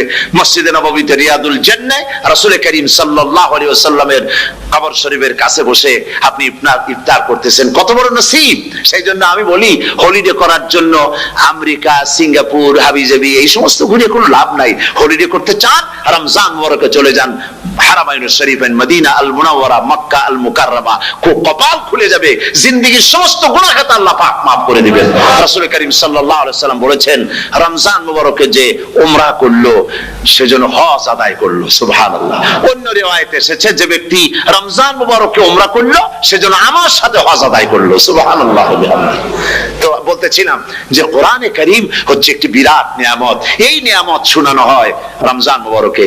আমি এবার এসে খুব খুশি হলাম একথা শুনে যে ইস্ট লন্ডন মসজিদ তারা একটা ব্যবস্থা করেছে, সুন্দর একটা রেডিও তারা আবিষ্কার করেছে। না কি করছেন আপনারা? ট্রান্সমিটার তৈরি করেছেন। ওনারা ওখানে রেডিও বিক্রি করেন। আপনারা বহুটা খরচ করেছেন, তারা হাজার হাজার পাউন্ড খরচ করে টাওয়ার বানিয়েছেন এবং একটা ফ্রিকোয়েন্সি তারা নিজেরা নিয়েছেন, আর রেডিওগুলি 125 পাউন্ড করে ওনারা দিচ্ছেন খরচ হিসেবে। এটা যারা নিয়ে যায় ঘরের মধ্যে বসে তারাবিহের তেলাওয়াত তারা শুনতে পাবেন। মহিলারা অনেক সময় আসতে পারেন না, মহিলারা ঘরে বসে শুনতে পারবেন। ওই ইস্ট লন্ডন মসজিদে যত ওয়াজ হবে, তেলাওয়াত হবে, নামাজ হবে, আজান হবে, ওয়াজ হবে, জিকির হবে, সব আপনার ঘরে বসে আপনি শুনতে পারবেন। আল্লাহ রাব্বুল আলামিন এই ইকদামকে, এই পদক্ষেপকে আল্লাহ কবুল করুন, সবাই বলেন আমিন। এবং প্রত্যেকের ঘরে ঘরে এই রেডিও পৌঁছে যাক, আমরা বলি আমিন। আল্লাহ যেন কবুল করেন। আপনি ঘরে বসে মসজিদের সমস্ত প্রোগ্রাম পেতে পারবেন। আর কি সুন্দর, সেখানে যিনি তেলাওয়াত করেন, আজান দেন, আলহামদুলিল্লাহ, তার আজান শুনলে পরে তো মনে হয় যে আমি মক্কা শরীফে চলে গেছি, মদিনায় চলে গেছি। আর তেলাওয়াতও কত সুন্দর, আলহামদুলিল্লাহ। আল্লাহ তার প্রতি রহম করুন, আমরা বলি আমিন। সুতরাং বলতেছিলাম যে পবিত্র রমজানুল মুবারক এটি কি, জিনিসটা কি, জিনিসটা বোঝাবার জন্য আমি বলি, যেমন এই ঘড়িটা এটা কেনার পর 2-1 বছর পর এটা ফাস্ট হয় অথবা কি হয়, স্লো হয়ে যায়। তখন এটাকে সারার জন্য আমরা হসপিটালে দেই। হসপিটাল মানে লন্ডন হসপিটাল না, ঘড়িরও হসপিটাল আছে। তো ঘড়ির হসপিটালে দিলাম, ওরা এটাকে দেখে শুনে ওয়াইলিং করে টরে দিল ঠিক মতো। একবার যদি ঠিক করে দিল, আবার আমার 1-2 বছর চললো, আর কোনো ডিস্টার্ব করবে না, ঠিক কিনা? আপনার গাড়ির ইঞ্জিন যদি কোনো রকমের অসুবিধা করে, তাহলে গাড়ির ইঞ্জিনকে ওভারহোলিং করতে হয়, ইঞ্জিন ডাউন দিতে হয়। একবার যদি ইঞ্জিন ডাউন দিলেন, ওভারহোলিং করলেন, তাহলে আপনার এই গাড়ি 5-6 বছরের জন্য আর হাত দিতে হবে না। এই কথাগুলি বুঝতে পারছেন কিনা? সারা জীবন, সারা মাস অন্যায় করার পরে, গুনাহ করার পরে মানুষের অন্তঃকরণে কালিমা লেগে যায়। আল্লাহ রাব্বুল আলামিন রমজান মুবারকের একটা ব্যবস্থা করেছেন, ইঞ্জিন ওভারহোলিং এর মতো, ইঞ্জিন ডাউন দেওয়ার মতো। আপনার কালকে, আপনার আত্মাকে, আপনার বিবেককে, আমার বিবেককে পরিষ্কার করার জন্য রমজান মাস করে দিয়েছেন। রমজান মুবারকের একটি মাসের কোর্স যদি কমপ্লিট করা যায়, তাকওয়া দিয়া যদি ভরে দেওয়া যায়, তাহলে বাকি 11 মাস আরামসে চলবে, কোনো অসুবিধা হবে না। নবীজি বলেছেন, রমজান মুবারকে মাস আসার সঙ্গে সঙ্গে আল্লাহ রাব্বুল আলামিন তিনি জান্নাতের সমস্ত দরজাগুলি খুলে দেন, আর জাহান্নামের সব দরজাগুলি আল্লাহ রাব্বুল আলামিন বন্ধ করে দেন। সুবহানাল্লাহ। আর শয়তানকে শৃঙ্খল দিয়ে বেঁধে ফেলা হয়, শিকল দিয়ে শয়তানরা বাঁধা হয়ে যায়। এই হাদিসটা যখনই শোনাই বিভিন্ন জায়গায়, লোকেরা বিভিন্ন জায়গায় প্রশ্ন করে, হুজুর কোন তো যে শয়তানরে বাঁধতে হয়, কিন্তু রমজান মাস হতো লোকেরা মদ খায়, মিথ্যা কথা কয়, তাহলে শয়তান বাঁধা থাকলো কেমনে?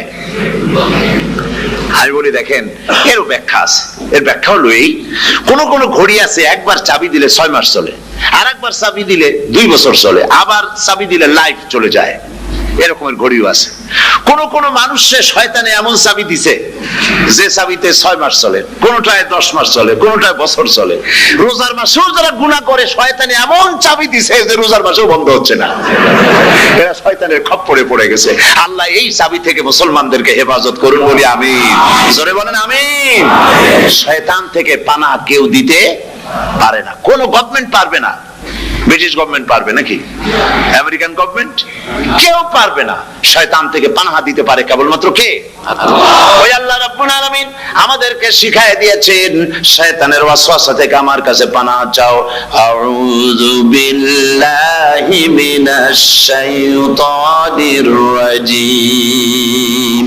বিতাড়িত মরদুদ শয়তানের ওয়াসওয়াসা থেকে পানাহ চাই, আল্লাহর কাছে পানাহ চাও। আল্লাহ পাক বলেন, আমি পানাহ দিতে পারি শয়তানের ওয়াসওয়াসা থেকে। শয়তান থেকে আশ্রয় একমাত্র সিকিউরড, নিরাপত্তা পেয়েছেন আল্লাহর পয়গম্বরেরা। সুবহানাল্লাহ। আম্বিয়া আলাইহিমুস সালাম তারা আল্লাহ কর্তৃক নিয়ন্ত্রিত, শয়তানের ক্ষমতা নাই পয়গম্বরদের কাছে যাওয়া। চতুর সীমানার ভেতরে শয়তান প্রবেশ করে কোন নবীকে ওয়াসওয়াসা দিতে পারবে না, বলি সুবহানাল্লাহ। এই জন্য শয়তান থেকে বেঁচে যাওয়া, শয়তানের ওয়াসওয়াসা থেকে বাঁচা খুবই কঠিন। সেই জন্য আল্লাহ পাক বলছেন শয়তানকে বেঁধে রাখা হয়, জান্নাতের সমস্ত দরজা খোলা, জাহান্নামের সমস্ত দরজা বন্ধ হয়ে যায়। এই নিয়ামতের মাস আমাদের সামনে। প্রত্যেকটি যখন কোন ওয়ার্কশপ হয়, তো ওয়ার্কশপের জন্য এক একটা কি বলে সিলেবাস থাকে। রমজান মুবারক একটা ওয়ার্কশপ। এই ওয়ার্কশপের মধ্যে একটা সিলেবাস আছে, সেই সিলেবাসের নাম হচ্ছে কোরআন। কোরআন কোরআন কোরআন নাজিলের মাসে আমরা কি কোরআন তেলাওয়াত করি? বলেন। রোজা হচ্ছে, হাদিস শরীফের মধ্যে বলা হয়েছে আস-সাওমু জুন্নাহ, রোজা হচ্ছে ঢাল। রোজা কি কন্ত? ঢাল বোঝেন তো? ঢাল কি? প্রোটেক্টর।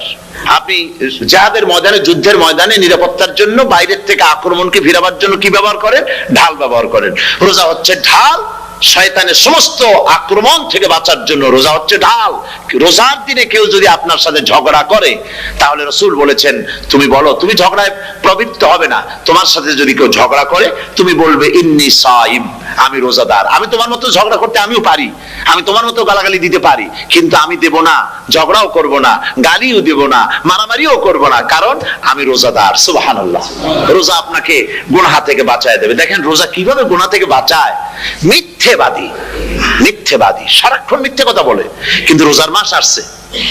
এখন মিথ্যাবাদী যারা, তাদের ঘনিষ্ঠ লোকদের কাছে শুনেছি যে তারা বলে, যদি কোনো লোক দিনের বেলা এসে যায় আর এমন কথা, যে কথা বলতে গেলে মিথ্যা বলা ছাড়া উপায় নাই তার জন্য, সে তখন বলে ভাই তুমি তো অসময় আসছো, এখন আমি খুব ব্যস্ত, আই এম ভেরি বিজি, তুমি রাত্রে আসো।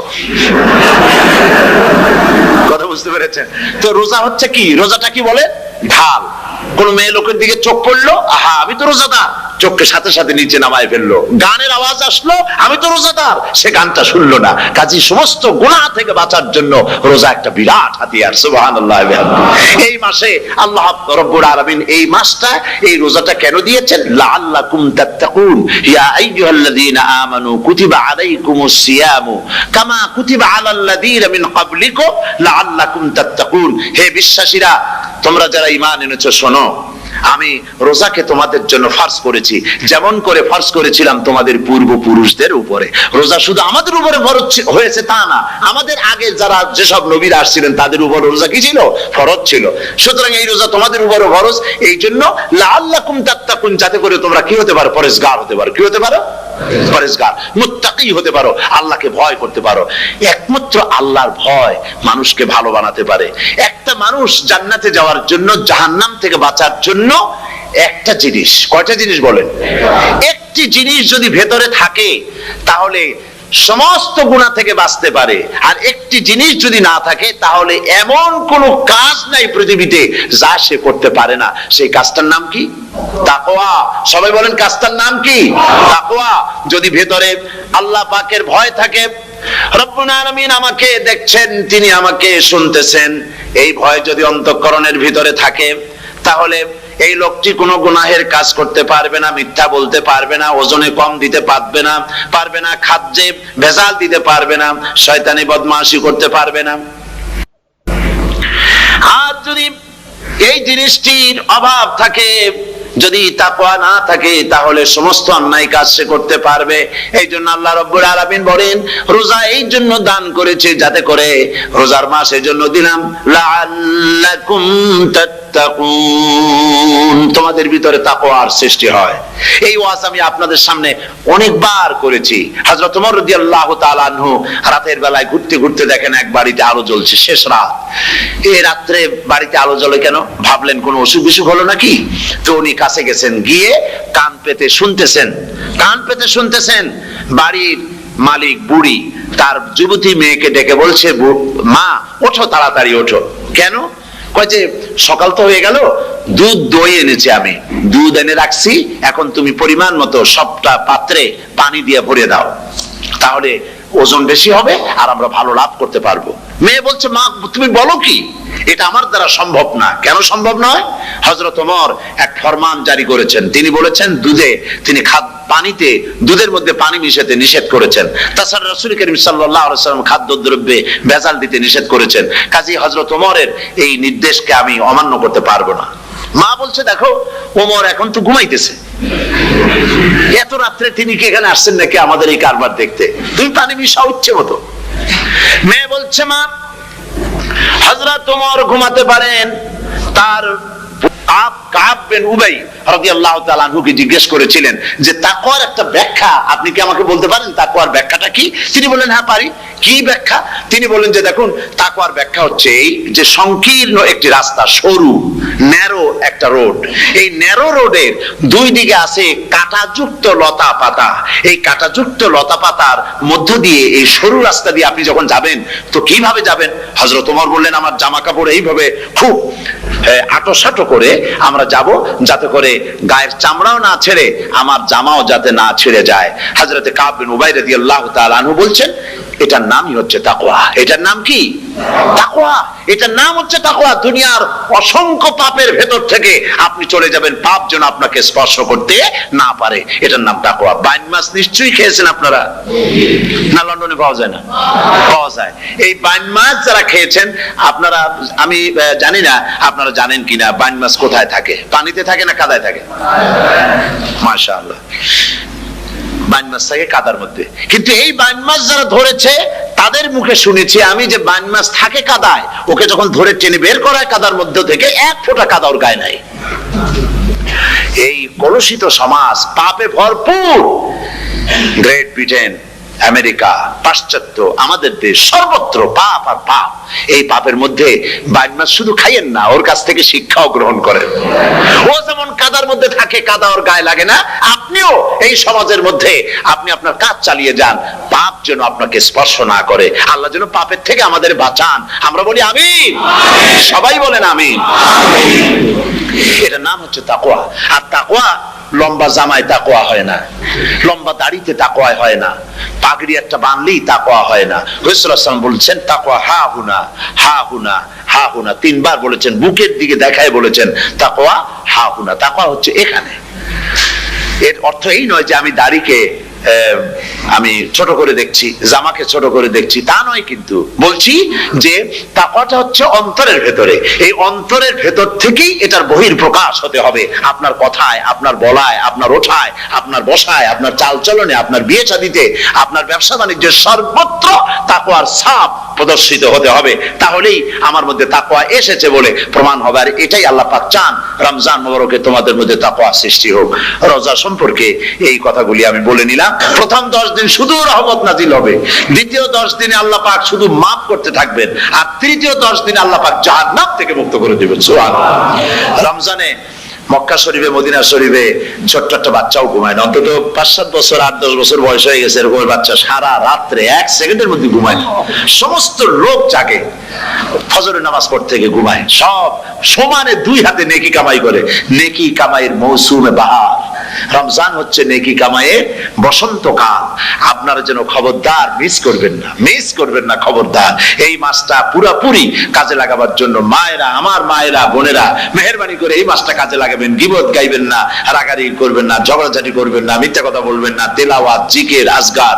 আর পুরুষেরাও এই জিকির আজগারের মধ্যে, মানুষকে ভালো কাজের আদেশ করার মধ্যে যা আজকে আল্লাহ আমাদের দিয়ে বলাইলেন, এই কাজগুলি আমি এবং আপনারা সবাই যেন আমল করতে পারি। আল্লাহ তৌফিক দান করুন। আপনারা এই মোনাজাতের পরে যে যে এলাকায় গিয়ে জামাতে এশার নামাজটা আদায় করবেন, এখানে নামাজের কোনো ব্যবস্থা করা যায় নাই বলে আমরা দুঃখ প্রকাশ করছি। পাশে যেখানে মসজিদ পান, জামাতে এশার নামাজটা খবরদার আদায় করে নেবেন, নামাজ ছেড়ে দেবেন না। 5 ওয়াক্ত নামাজ সঠিকভাবে আদায় করবেন। আর মদের ব্যবসা যাদের আছে, মদের ব্যবসা ছেড়ে দিবেন।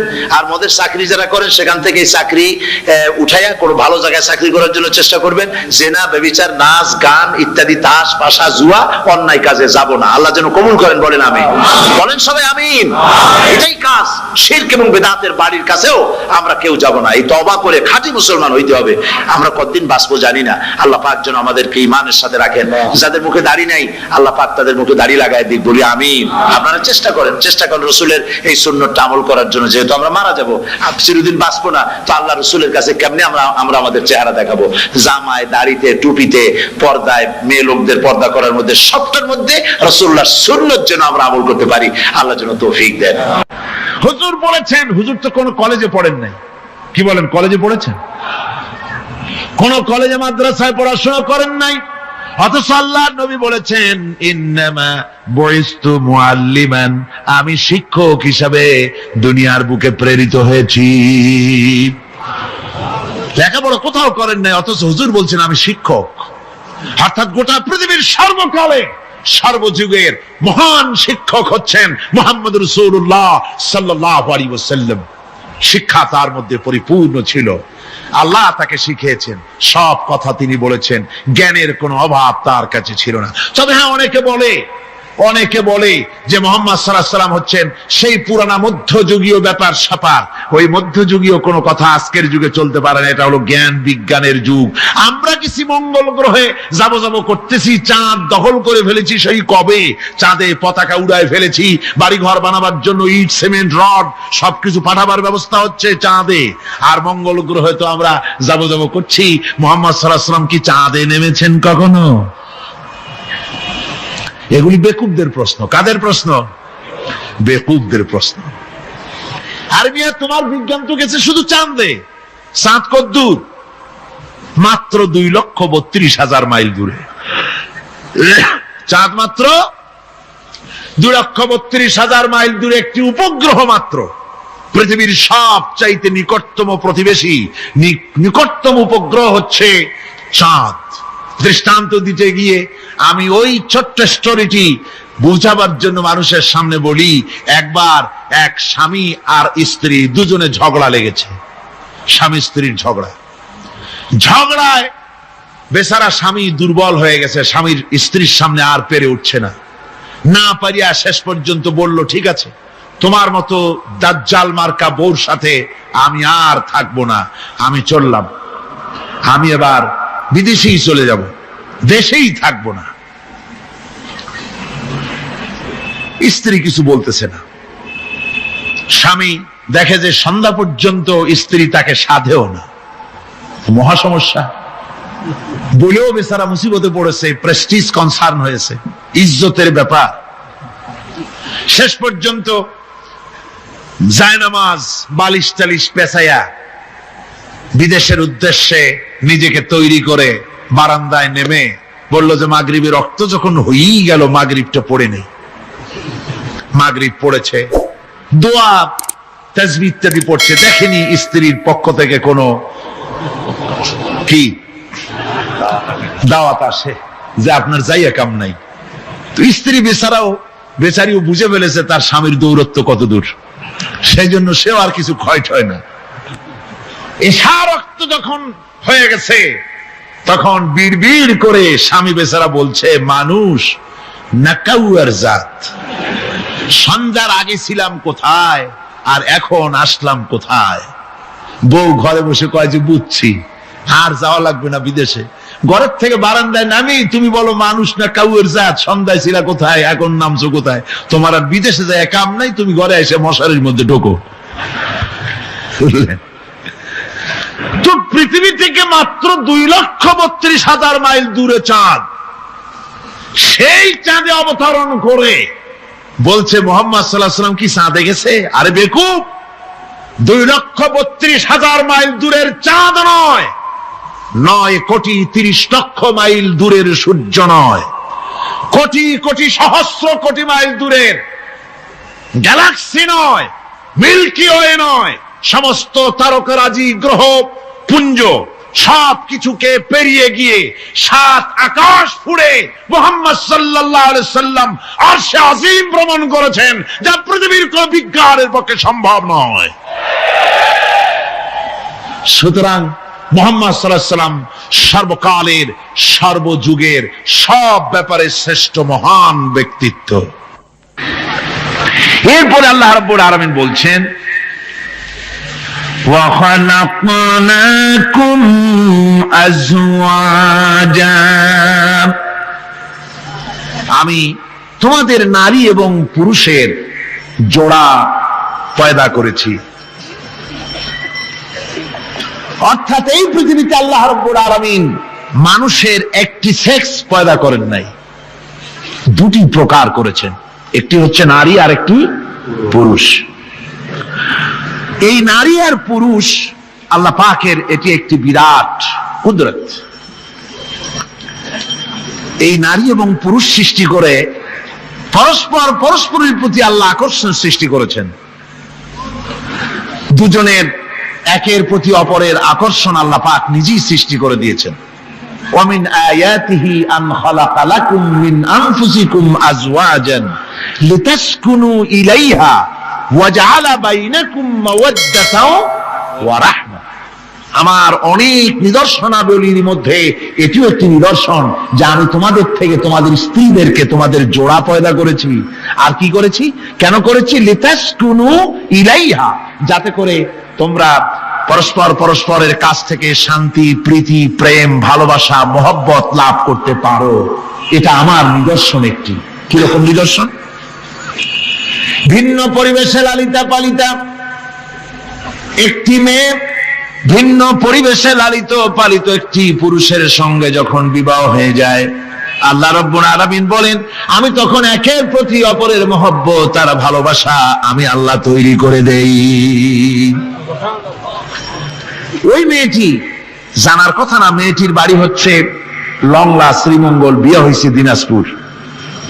দিনাজপুরের লোকেরা বোয়াল মাছ খায় না, কিন্তু এখানের লোকেরা বোয়াল মাছ খুব পছন্দ করে। কথা বুঝতে পেরেছে? এখানে কথাবার্তা এক রকমের, সেখানের কথাবার্তা আর এক রকমের। এই দুইটা মিলাইয়া খিতে হয়েছে তো খিতে হয়েছে। কথা বুঝতে এখন উপায়টা কি? অথচ এই দুই স্বামী স্ত্রীর মধ্যে আল্লাহ পাক কি মহব্বত পয়দা করে দেন, একজন আরেকজনের জন্য জীবন দিতে প্রস্তুত হয়ে যায়। সুবহানাল্লাহ পড়েন। আল্লাহ রাব্বুল আলামিন বলেন ওয়াজআলা বাইনাকুম মাওয়াদ্দাতান, প্রথমে তো ভালোবাসা সৃষ্টি করি, প্রেম সৃষ্টি করি। বিবাহ হওয়ার পর যে ভালোবাসা হয় বিশেষ উদ্দেশ্যকে সামনে রেখে ওই ভালোবাসা হয়। এরপরে যখন বয়স বাড়তে থাকে, যখন বার্ধক্য আসে, তখন ওই ভালোবাসাটা আর থাকে না যেটা ছিল প্রথম। সেটা আমি ওয়াজআলা বাইনাকুম মাওয়াদ্দাতান ওয়া রাহমা, মাওয়াদ্দা তখন রহমতে পরিণত হয়ে যায়। প্রথমে থাকে একটা প্রেম কেন্দ্রিক ভালোবাসা। পরবর্তী সময় যখন স্বামী বুড়ো হয়ে যায় আর স্ত্রী যখন বুড়ি হয়, তখন আল্লাহ পাক বলেন আমি উভয়ের মধ্যে সহৃদয়তা, করুণার সৃষ্টি করে দেই। পরস্পরের প্রতি আকর্ষণ তখন আরো বাড়িয়ে দেই। একজন আরেকজন ছাড়া চলে না, বুড়ার বুড়ি ছাড়া উপায় থাকে না। ঘরের মধ্যে ফ্রিজ আছে, কালার টিভি আছে, তারপরে সুন্দর বিছানাপত্র আছে, কোন জিনিসের অভাব নাই বুড়া। হঠাৎ করে বুড়ি একদিন মারা গেল, বুড়ায় কয় আমি গৃহশূন্য হয়ে গেছি। সব আছে, তারপরেও যে গৃহশূন্য হয়ে গেছি, তার মানে গৃহের প্রাণটাই চলে গেছে। বুড়া বয়সে সন্তান খোঁজ খবর নেয় না, সন্তানের বউ খোঁজ খবর নেয় না। বুড়ার গরম পানিটা, উজুর পানিটা, তার খাবারটা, তার পানটা, তার যা প্রয়োজন বুড়ি সব এগিয়ে নিয়ে আসে। আর বুড়াও বুড়ির জন্য তখন প্রথম জীবনের চাইতে আরো বেশি মহব্বত বাড়ে, বুড়ির দিকে খোঁজ খবর আরো বেশি করে নেয়। ঠিক কিনা কন? বুঝবেন যারা বুড়া আর বুড়ি আছেন। আল্লাহ পাক বলেন এটা আমি করি। কে বলছেন এ কথা? আল্লাহ পাক বলছেন আমি করি। এ মহব্বত আল্লাহর দান। দেখুন রাসূল করিম সাল্লাল্লাহু আলাইহি ওয়াসাল্লামের ঘরে দৌলত ছিল না, কিন্তু মহব্বত দিয়ে ঘরটা ভরা ছিল। সুবহানাল্লাহ বিহামদি। দৌলত ছিল না, মহব্বত দিয়ে ভরা ছিল। হযরত আয়েশা সিদ্দিকা রাদিয়াল্লাহু তাআলা আনহা বলেছেন আমি গ্লাসে পানি পান করে রেখে দেওয়ার পর রাসূলুল্লাহ গ্লাসটা হাতে নিয়ে আমি যেখানে ঠোঁট লাগিয়ে পানি পান করেছি, আল্লাহ নবী ওইখানেই ঠোঁট লাগায় পানি পান করতেন। মুহাব্বত। হযরত আয়েশা বলেন আমি গোশত খেয়ে হাড্ডি খেয়ে হাতে ধরে রেখেছি, খাবো বা রাখবো। আল্লাহ নবী তখন আমার হাতের থেকে গোশত বা হাড্ডিটা আমার হাত থেকে নিয়ে আমি গোশতের যে অংশে কামড় দিয়েছি রাসূলুল্লাহ সেখানে মুখ লাগিয়ে খেতেন। দৌলত ছিল না হুজুরের ঘরে এক ফোঁটা, কিন্তু মোহব্বত ছিল ঘরটা ভরা। হযরত আয়েশা বলেছেন রাসূলুল্লাহ কাজ করে কষ্ট করে ঘরের ভিতরে ফিরে যখন দেখেছেন রান্না বান্না সারা হয় নাই, হুজুর ক্ষুধার্ত অথচ আমার রান্না শেষ হয় নাই, নবীজি রাগ করেন নাই, অসন্তুষ্ট হন নাই, ভুরু কুঞ্চিত করেন নাই, চোখ গরম করেন নাই, বরং আমার কাছে বসে রান্না বান্নায় আমাকে আল্লাহর নবী বিশ্ব নবী মুহাম্মদ রাসূলুল্লাহ সাল্লাল্লাহু আলাইহি ওয়াসাল্লাম আমাকে সহযোগিতা করেছেন। স্বামী স্ত্রী ভালোবাসা হচ্ছে স্বর্গীয় নিয়ামত, জান্নাতের নিয়ামত। সুবহানাল্লাহ পড়েন। যেই ঘরে স্বামী আর স্ত্রীর মধ্যে সাপ আর বেজির সম্পর্ক, দাঁড় কুমড়োর সম্পর্ক, এই ঘরটা যতই বিদেশি আধুনিক সৌন্দর্যের উপকরণাদি দিয়ে ভরপুর থাকুক না কেন, এই ঘরটা, এই বিল্ডিংটা জাহান্নামের টুকরা, ঠিক না? আর স্বামী স্ত্রীর যদি ভালোবাসা থাকে তাহলে ঘরটা যদি কুড়ে ঘর হয় তারপরেও সে ঘরটা হচ্ছে একটা জান্নাতের টুকরা। অনেক স্ত্রী আছে স্বামীর সাথে মহব্বত নাই, উল্টো পাল্টা কারবার। ওই রকম এক স্বামীর কাছে খবর আসছে যে আপনি তো এই গ্রামের মাতবাড়ি করেন, বিচার আচার করতেছেন, আপনার বউ তো গোসল করতে গিয়ে পড়ে গেছে নদীর মধ্যে। তো লোকটা দৌড় দিয়েছে, দৌড়ে গেছে, যায় কয় যে কোন জায়গায় পড়ছে, কয় যে এইখানে পড়ছে। লোকটা তখন জোয়ারের পানি যাচ্ছিল এইদিকে, লোকটা দৌড় দিছে উল্টা দিকে। লোকেরা কয় যে মিয়া তোমার বউ পড়েছে এইখান থেকে জোয়ারের পানি এদিকে যায়, তুমি উল্টা দৌড়ো কেন? মাতবার বলছে যে দেখো এটা হচ্ছে আমাদের ইন্টারনাল অ্যাফেয়ার্স, এটা বুঝবে না। এই স্ত্রী সারাটি জীবন আমার উল্টা চলেছে। আমি যদি বলেছি 100, সে বলেছে 335। আমি যদি বলেছি এখন দিনের 12টা, সে বলেছে এখন রাত 3:35। সম্পূর্ণ উল্টা সারা জীবন যে চলেছে। সে যে নদীতে পড়ে জোয়ারে গেছে আমি তা বিশ্বাস করি না, উল্টাই গেছে। এই রকমের এক শ্রেণী আছে, স্বামী উল্টা থাকে, স্ত্রী উল্টা থাকে, এরকমও হয়। সুতরাং স্বামী এবং স্ত্রীর মধ্যে মহব্বত আর ভালোবাসা এটি মাবুদের একটি বিরাট নিয়ামত। অন্যের স্ত্রীর দিকে তাকালে কান ভরে, খারাপ নজরে তাকালে জিনার গুনাহ হবে, হাত দিয়া ধরলে কাম ভাবে জিনার গুনাহ হবে। কিন্তু কোন স্বামী যদি তার স্ত্রীর দিকে প্রেম ভরে ভালোবাসা ভরে তাকায় আর স্ত্রীর হাতকে প্রেম আর ভালোবাসার সাথে যদি স্ত্রীর হস্ত ধারণ করে, কিতাবে এসেছে স্বামী এবং স্ত্রীর উভয়ের সগীরা গুনাহ আল্লাহ রাব্বুল আলামিন মাফ করে দেন।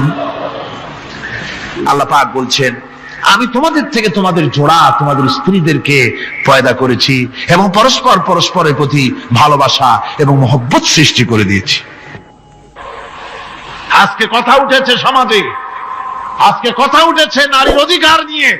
বলা হচ্ছে ইসলাম নারীকে, নারীর অধিকার ক্ষুণ্ণ করেছে, বলে না? বলে কিনা বলেন?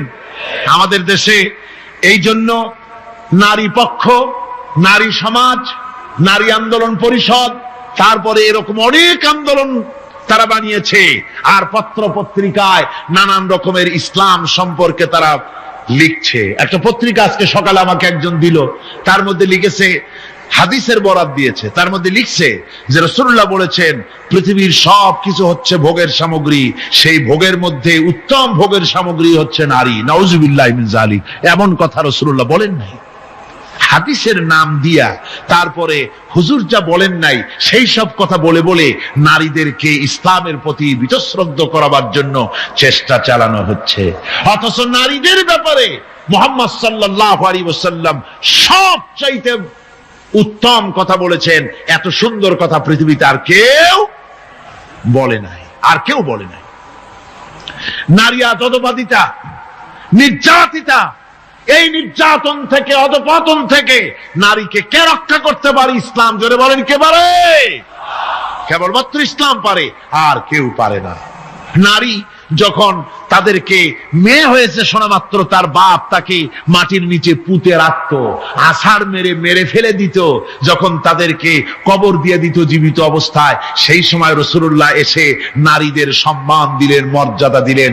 রাসূলুল্লাহ বললেন, আমার কাছে তিনটা জিনিস প্রিয়, একটি হচ্ছে নামাজ, একটি হচ্ছে সুগন্ধি, আর একটা হচ্ছে স্ত্রী। নারীর যখন কোনো মর্যাদা নাই তখন নারীর মর্যাদা হুজুর দিলেন। যখন কন্যা সন্তান হওয়া আভিজাত্যের বিপরীত, কন্যা সন্তান হওয়া পুরুষের জন্য একটা অপমানকর। এখন আমাদের সমাজও আছে, স্ত্রী গর্ভবতী হয়েছে, বন্ধুদের কাছে বলে ফেলেছে আগেই, সন্তান হয়ে গেছে কিন্তু কোনো খোঁজ খবর নাই। বন্ধুরা একদিন হঠাৎ জিজ্ঞেস করে, তোমার স্ত্রী গর্ভবতী হয়েছে? তারপরে তা তো অনেক দিনের কথা, কি হইল তা তো বললা না। কয় যে আশা তো করছিলাম হবে ছেলে, কিন্তু হয়েছে মেয়ে, সেই জন্য আর টেলিফোন করা খবর দেওয়া জরুরত বোধ করিনি। আছে না এমন? আছে। আবার বারবার মেয়ে হয় বলে আমাদের দেশে তালাকের ঘটনা পর্যন্ত আছে। বারবার মেয়ে হয়, ছেলে হয় না মোটেও, তালাক দিয়ে দেয়। আচ্ছা, ওই মেয়েটারই, ওই স্ত্রীরই যদি এখানে হাত থাকে ছেলে বা মেয়ে হওয়ার ব্যাপারে, মানুষের যদি হাত থাকে, তাহলে দায়ী শুধু স্ত্রী হতে যাবে কেন? পুরুষ তুমিও তো দায়ী। তাহলে আসলে ছেলে এবং মেয়ে হওয়ার জন্য স্বামী এবং স্ত্রী কেউ দায়ী নয়, ব্যাপারটি আল্লাহ। ব্যাপারটি কার? আল্লাহ রাব্বুল আলামিন বলেছেন, আমি যাকে খুশি কন্যা দান করি, যাকে খুশি শুধু ছেলে দান করি, যাকে খুশি তারে ছেলেও দেই মেয়েও দেই, আর যাকে খুশি আমি কিছুই দেই না। সবটাই আমার হাত। সুতরাং রাসূল পাক সাল্লাল্লাহু আলাইহি ওয়াসাল্লাম বলেছেন, খবরদার মেয়েদের বাপকে, মেয়ের বাপকে গালি দিও না। বারবার মেয়ে হয় বলে অনেকে মেয়ের বাপকে গালি দেয়, তাচ্ছিল্য করে, টিটকারি করে। হুজুর বলেছেন, মেয়ের বাপকে বিদ্রুপ করো না, গালি দিও না, যেহেতু আমি মুহাম্মদ সাল্লাল্লাহু আলাইহি ওয়াসাল্লাম মেয়েদের বাপ। রাসূল পাক সাল্লাল্লাহু আলাইহি ওয়াসাল্লাম বলেছেন, যে ঘরে একটা কন্যা সন্তান জন্মগ্রহণ করে, যে ঘরের ভিতরে একটি কন্যা সন্তান জন্মগ্রহণ করে, ওই ঘরের ভিতরে আল্লাহ রাব্বুল আলামিনের রহমতের ফেরেশতা ঢুকে সালাম দেয় আর বলে, আসসালামু আলাইকুম ইয়া আহলাল বাইত, হে ঘরের মালিকেরা, তোমাদের উপরে আল্লাহর রহমত বর্ষিত হোক। রহমতের ফেরেশতারা ঘরের ভিতরে প্রবেশ করে কন্যা সন্তানটির মাথার উপরে হাত বুলায় আর বলতে থাকে, এই দুর্বল দেহ একটি দুর্বল দেহের ভেতর থেকে বেরিয়ে এসেছে, এই কন্যা সন্তানটিকে যে লালন পালন করবে আল্লাহ রাব্বুল আলামিন তাকে শান্তিতে রাখবেন। রাসূল পাক সাল্লাল্লাহু আলাইহি ওয়াসাল্লামের কাছে একজন এসে বলছে, ইয়া রাসূলুল্লাহ, আমার এক মেয়ে। হুজুর কয়, তোমার এক বেহেশত। আর একজন কয়, হুজুর আমার দুই মেয়ে। কয়, তোমার দুই বেহেশত। এরকম হাদিস আছে নাকি যে একজন বললো আমার এক ছেলে, আর হুজুর বলছেন তোমার এক বেহেশত? আছে এমন? সুতরাং মেয়েকে কি মর্যাদা দিয়েছে ইসলাম। রাসূলুল্লাহ বললেন, যার তিনটি মেয়ে আছে আর ওই তিনটি মেয়েকে আদব শিক্ষা দিয়েছে, তারবিয়াত শিক্ষা দিয়েছে, দ্বীন শিক্ষা দিয়েছে, স্নেহ করে, স্নেহ দিয়ে লালন পালন করেছে, তারপরে সৎ পাত্রস্থ করেছে, ওই মেয়ের লালন পালনকারী মাতা পিতা আর আমি মুহাম্মদ সাল্লাল্লাহু আলাইহি ওয়াসাল্লাম কিয়ামতের দিন একই জান্নাতে পাশাপাশি অবস্থান করব। সুবহানাল্লাহ ওয়া বিহামদিহি। মেয়ের ব্যাপারে রাসূলুল্লাহ এত কথা বলেছেন, নারীদের ব্যাপারে এত কথা বলেছেন। হুজুর বলেছেন, তোমরা যখন সফরে যাবে, সফর থেকে আসার সময় আমরা অনেকে হাদিয়া তোহফা নিয়ে আসি, জামা কাপড়, মিষ্টি, চকলেট ইত্যাদি আমরা নিয়ে আসি, আনি না? কি বলেন, আনি না? আল্লাহর নবী বলেছেন, বাইরের থেকে, সফর থেকে, বাজার থেকে হাদিয়া তোহফা ঘরের জন্য জানবে, এনে যখন তোমরা তা দেওয়া শুরু করবে, সর্বপ্রথম মেয়ে থেকে দেওয়া শুরু করবে। মেয়েকে আগে দাও। হুজুর সাল্লাল্লাহু আলাইহি ওয়াসাল্লাম তার কলিজার টুকরা মেয়ে ফাতেমাকে মহব্বত করতেন, এত মহব্বত